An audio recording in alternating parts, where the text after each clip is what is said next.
ने अपने पूरे ऐश्वर्य को नहीं दिखाया, अर्जुन खूब खेले, ऐश्वर्य में रूप दिखाया, घबरा गए, बोले बस इस रूप का उपसंहार करो, तेनैव रूपेण चतुर्भुजेन सहस्रबाहो भव विश्वमूर्ते।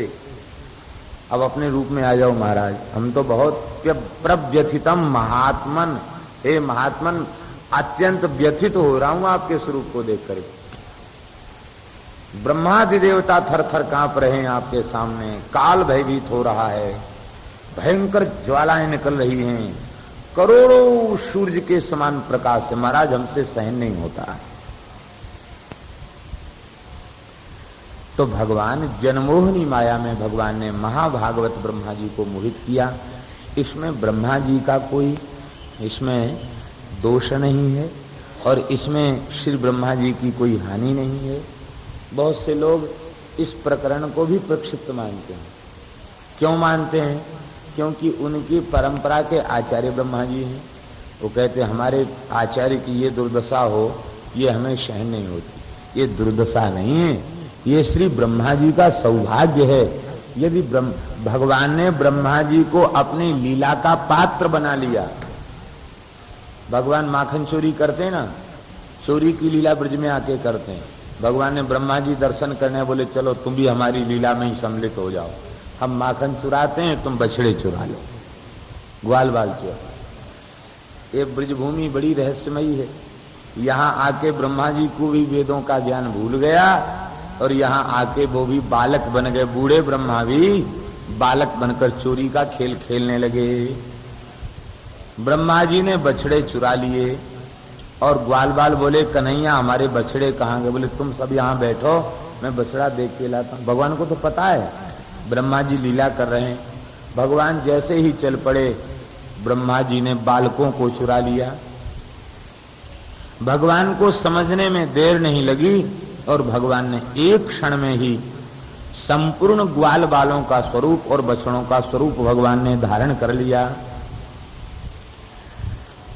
आज भगवान प्रत्येक गोपी के बालक बन गए।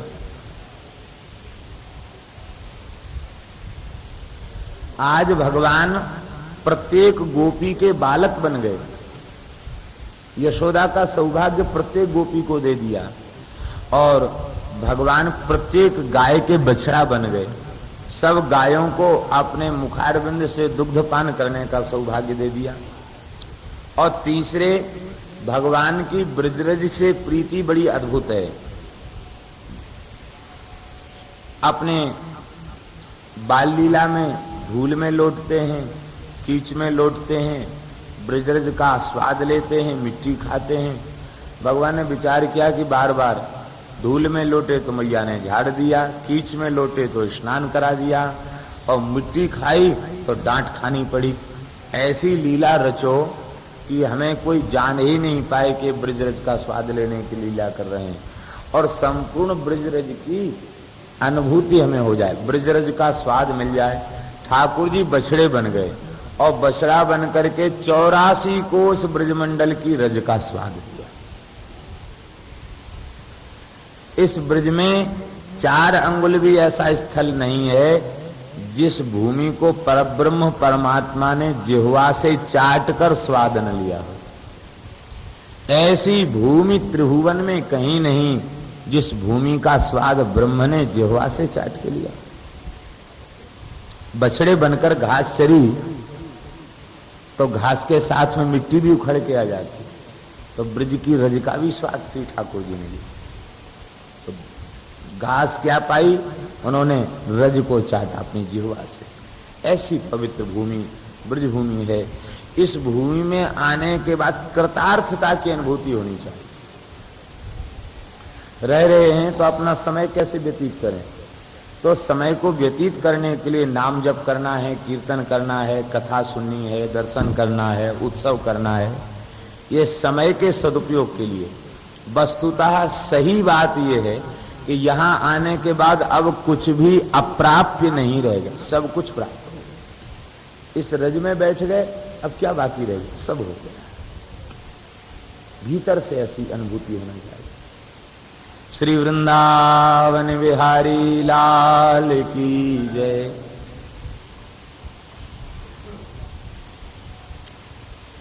1 वर्ष तक भगवान ने ग्वाल बाल बन करके, बछड़े बन करके क्रीड़ा की।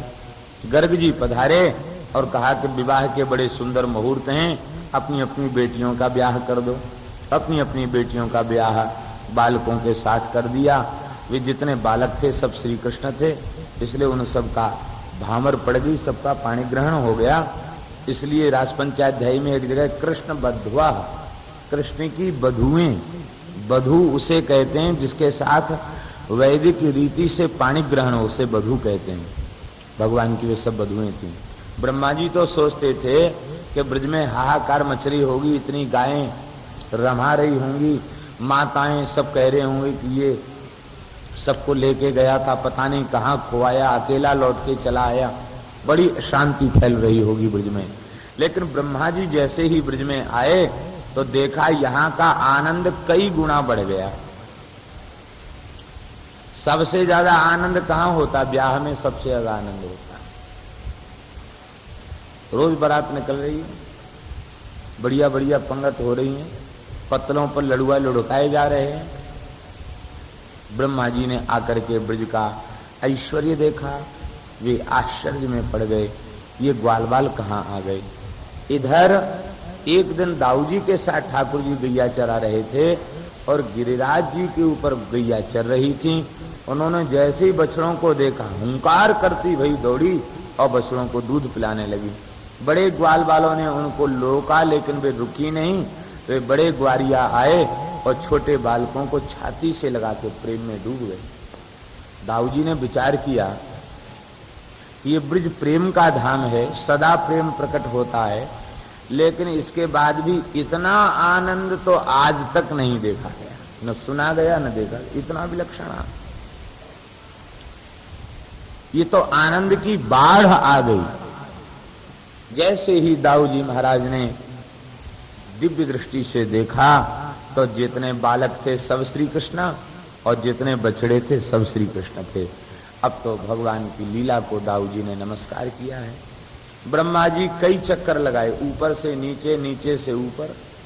वहां जाते तो ग्वाल बाल बछड़े सो रहे हैं, यहां देखते तो लीला हो रही है। अंत में ब्रह्मा जी थक गए। कुछ संत कहते हैं कि ब्रह्मा जी बहुत परेशान हो गए और जो दशा पार्वती की भई वही दशा ब्रह्मा जी की हो गई। जमुना जी के किनारे बैठे।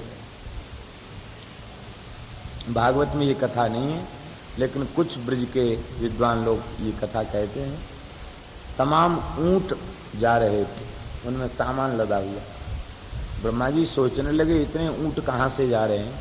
पूछा तो बोले कि इन ऊंटों में ब्रह्मा बनाने का, ब्रह्मा जी को निर्माण का सामग्री भरी हुई है, मटेरियल भरा हुआ है। जिस ब्रह्मांड के ब्रह्मा गड़बड़ी करते हैं तो उनको हटा करके ये भगवान मटेरियल बुला रहे हैं, अपनी फैक्ट्री में नए नए ब्रह्मा बनाते हैं और जहाँ जिस ब्रह्मा की हटाने की जरूरत है उसको हटा देते हैं, जहाँ नया नियुक्त करने की जरूरत है उसको नियुक्त कर देते हैं। ब्रह्मा जी घबरा गए कि अरे ये तो बड़ी विलक्षण बात है। भगवान की एक अद्भुत लीला है। भगवान किसी भी प्रेमी के हृदय में किसी भी प्रकार का अभिमान नहीं रहने देते। ये भगवान की कृपा है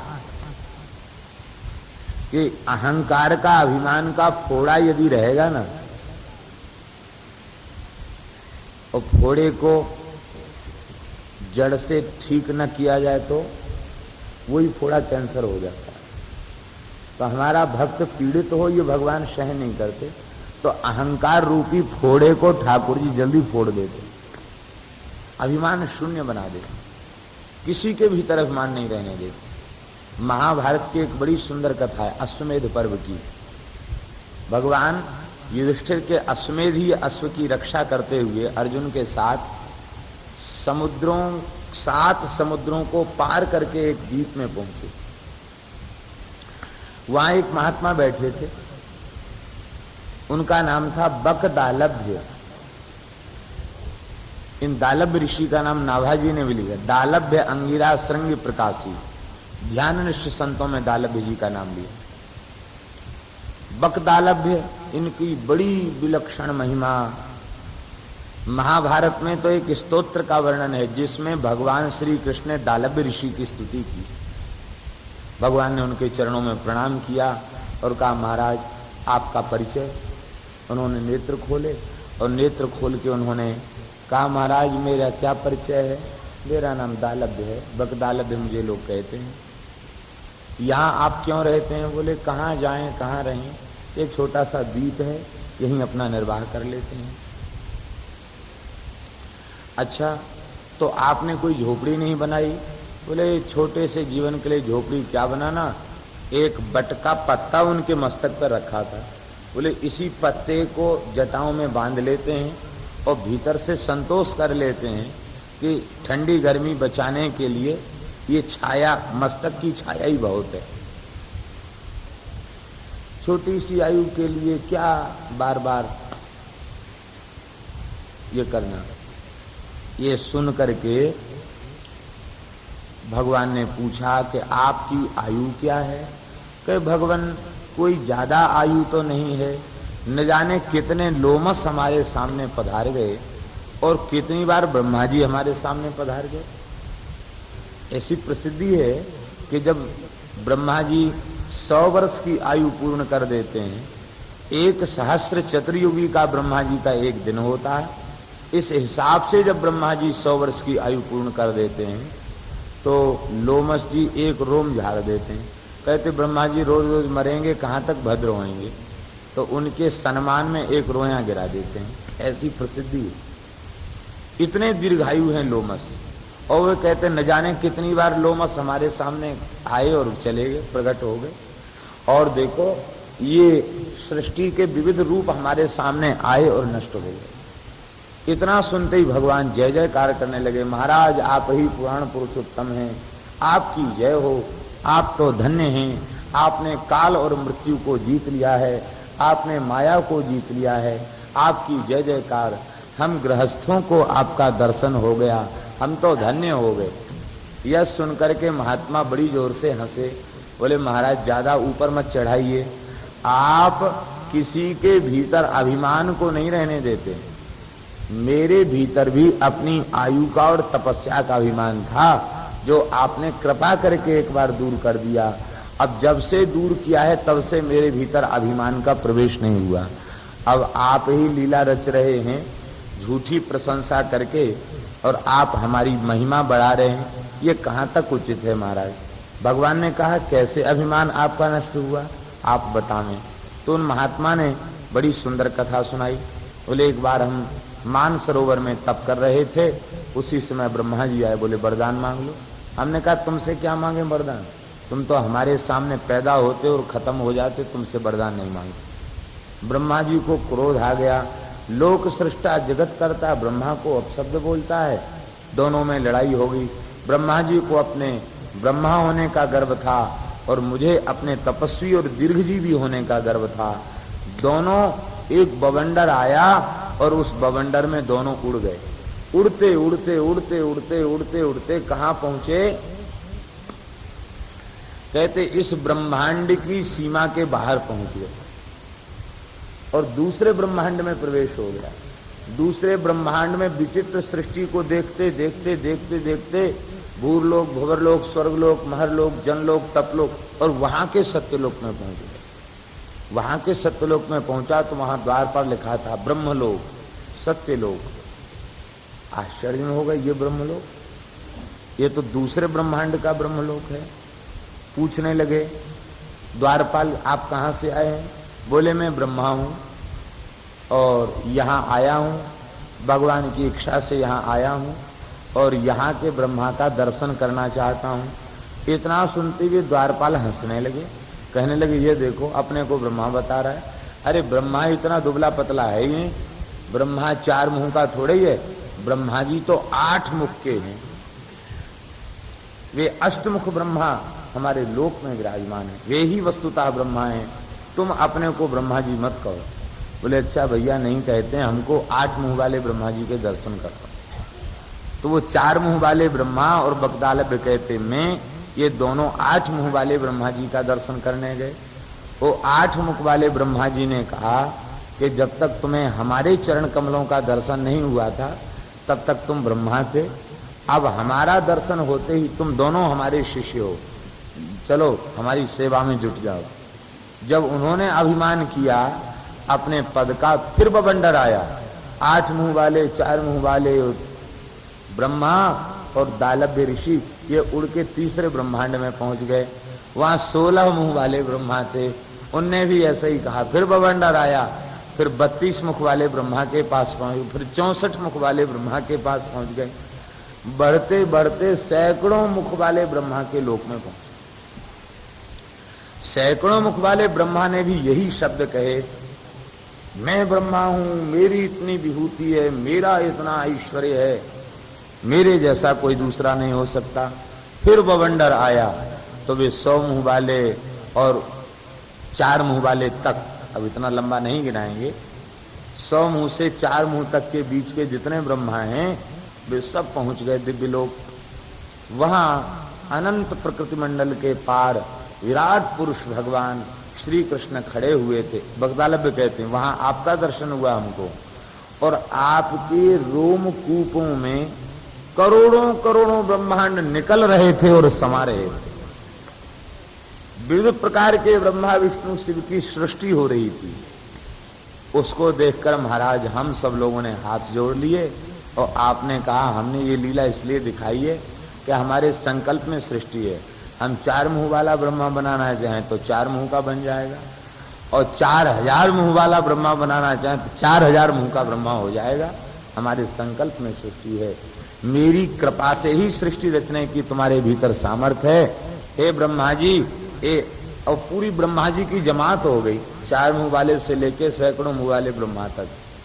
बोले अब हे ब्रह्मा जी जाओ अपने अपने लोक में शासन करो, और अब अभिमान मत करना।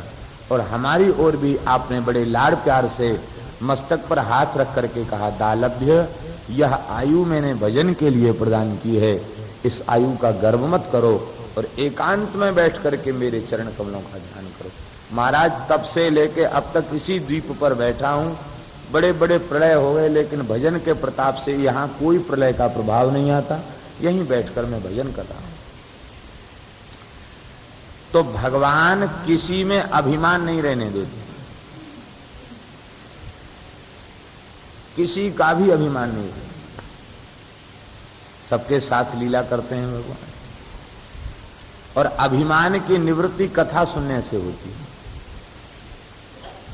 साधक के भीतर जो अभिमान है उसकी निवृत्ति कथा सुनने से होती है। मैल अभिमान अंग अंगन छुड़ाई, श्रद्धाई फुलेल और उबटनो श्रवण कथा। प्रियादासी लिखते हैं, मैल अभिमान अंग अंगन छुड़ाइए। साधक भजन करते करते, साधन करते करते जो उसमें तनिक अभिमान आ जाता है, वो अभिमान भक्ति महारानी के श्रीअंग का मैल है, उसको छुड़ा दो। कैसे? कहते श्रवण कथा उबटनो, उबटन लगाकर मैल को छुड़ा दो। कथा श्रवण करने से अभिमान की निवृत्ति होगी। कथा सुनो। एक बार राम जी हनुमान जी से बोले कि हनुमान कथा सुना करो। हनुमान जी बोले सबका फल आपके चरण कमलों की सेवा और भजन करते हैं, अब कथा सुनने की क्या जरूरत? बोले नहीं नहीं, कथा सुनना बहुत लाभकारी होता है साधकों के लिए, भक्तों के लिए, सिद्ध साधक विषयी सबके लिए कथा सुनना आवश्यक है, कथा सुना करो। बोले जो आज्ञा महाराज। कहाँ कथा सुने? कहते नीलगिरी पर्वत पे चले जाओ, कागभूषुंड जी कथा सुनाते हैं दैनिक, उनसे सुनो। हनुमान जी नीलगिरी पर्वत पर पहुंचे, कागभूषुंड जी उस समय लंका दहन की कथा सुना रहे थे। बोले हनुमान जी ने एक कदम रखा और समुद्र के इस पार खड़े थे, और दूसरा चरण रखते ही वे लंका पहुंच गए। उड़ना नहीं पड़ा, छलांग नहीं लगानी पड़ी, इतना विराट हनुमान जी को। और जैसे ही वहां पहुंचे तो सारे लंका की सुरक्षाओं को ध्वस्त करते हुए भीतर घुस गए, और श्री किशोरी जी से उन्होंने संवाद किया। और किशोरी जी की पीड़ा को देखकर उनको बहुत क्रोध आया, फूकार मारी, एक फुफकार में ही, और सारी लंका को जला के भस्म कर दिया। ये सुनते हनुमान जी सोचे कि हे भगवान, बड़ी झूठी कथा कह रहे हैं। हमने कितना परिश्रम से लांघा, बीच में कितनी कितनी समस्या आई, मशक समान रूप कप धरी, लंकई चले सुमर नर हरि, और वहां पूरी रात खोजना पड़ा।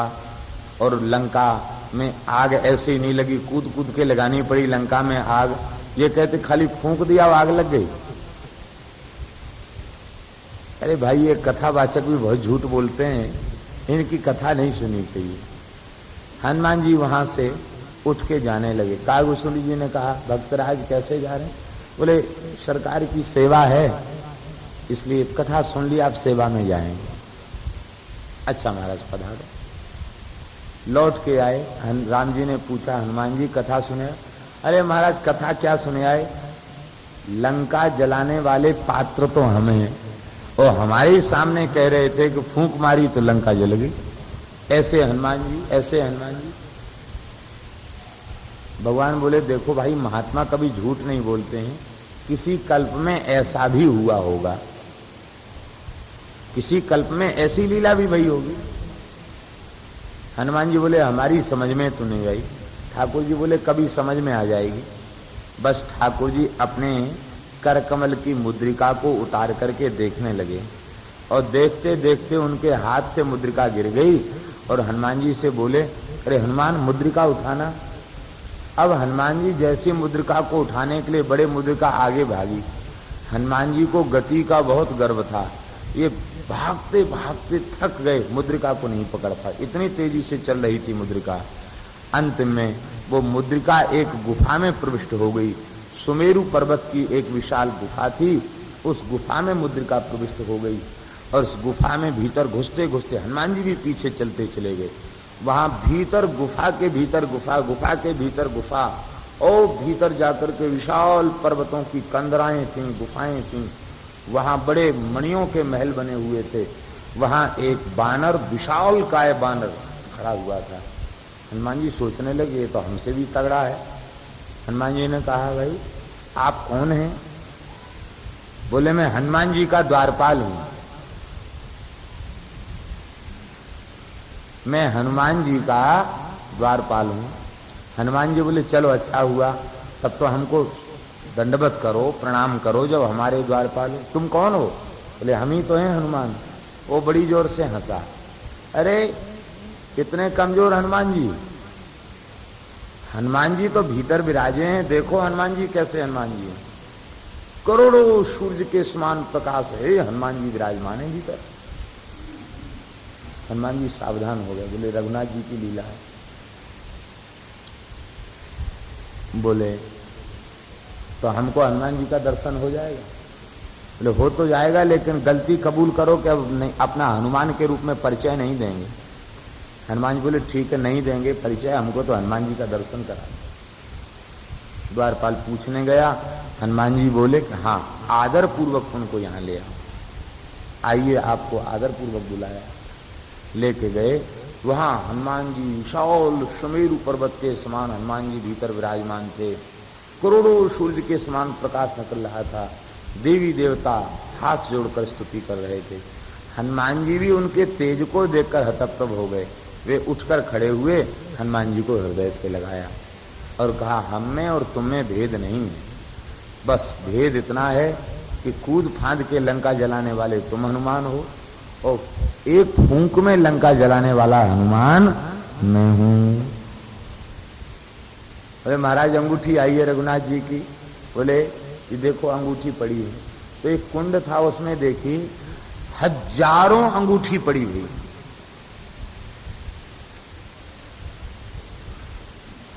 महाराज जी, इतनी अंगूठी कहां से आई? और सब एक जैसी हैं। कई ये सब रघुनाथ जी की अंगूठी है। जब जब हनुमान जी को मोह होता है तो कथा सुनने की प्रेरणा देने के लिए वही अंगूठी वाली लीला राम जी करते हैं, और बस लीला करके वे घुमा फिरा के यहाँ ले आते हैं, और यहाँ ये अंगूठी आ जाती है। इतनी बार हनुमान जी को मोह हो चुका है, इतनी बार हनुमान जी यहाँ आ चुके हैं।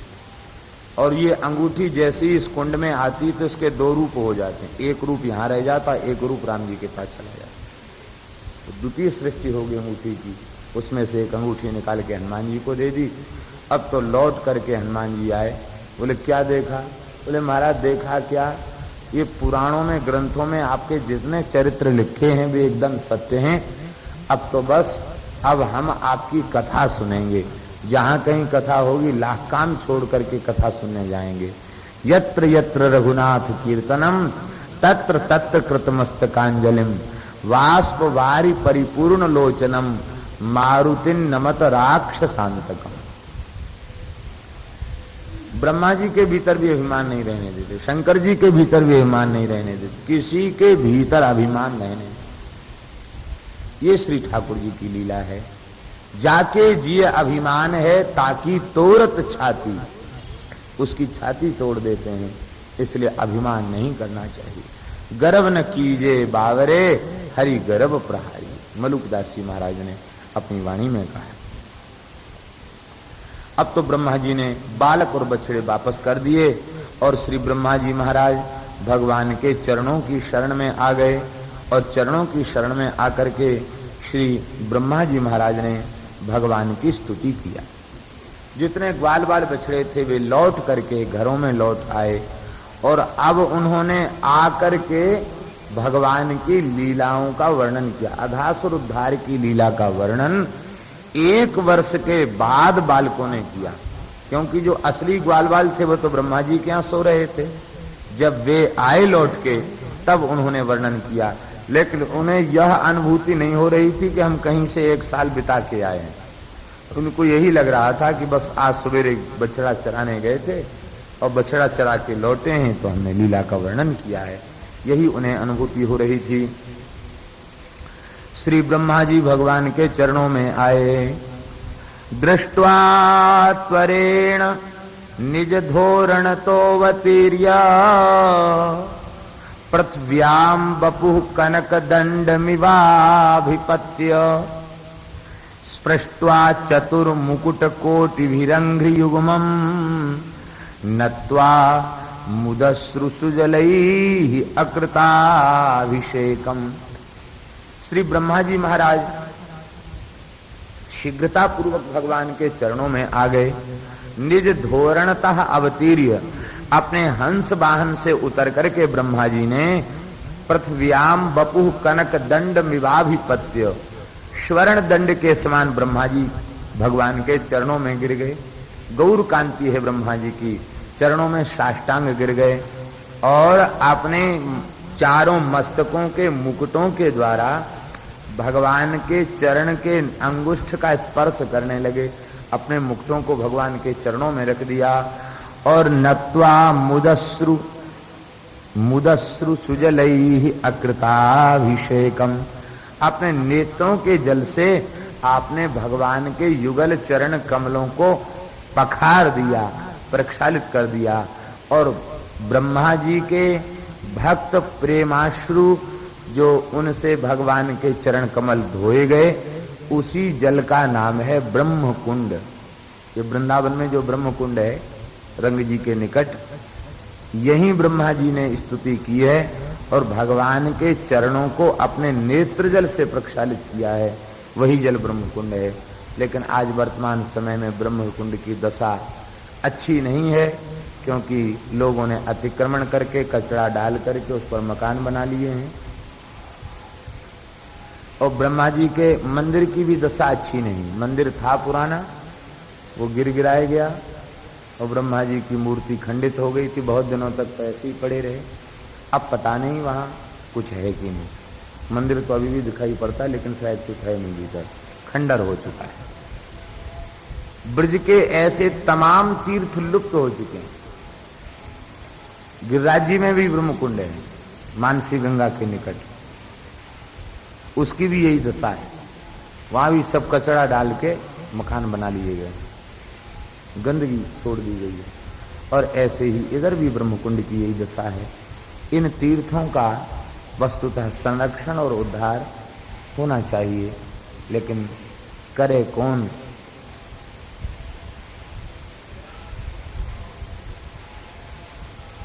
उन कुंडों को पूरने वाले, उनमें प्रदूषित जल छोड़ने वाले और उनमें अतिक्रमण करके उनके स्वरूप को नष्ट करने वाले दूसरे लोग नहीं हैं, हम ही लोग तो हैं। किसी का आश्रम बनाए, किसी का मठ बनाए, किसी ने कचरा डाल दिया, उस पर कब्जा करके किसी ने मकान बना लिया। ऐसे ही तीर्थ, ब्रजमंडल के तीर्थ नष्ट हो रहे हैं। श्री ब्रह्मा जी ने भगवान की बड़ी सुंदर स्तुति की है। ब्रह्म स्तुति श्रीमद् भागवत की सबसे विलक्षण स्तुति है। ब्रह्मोवाच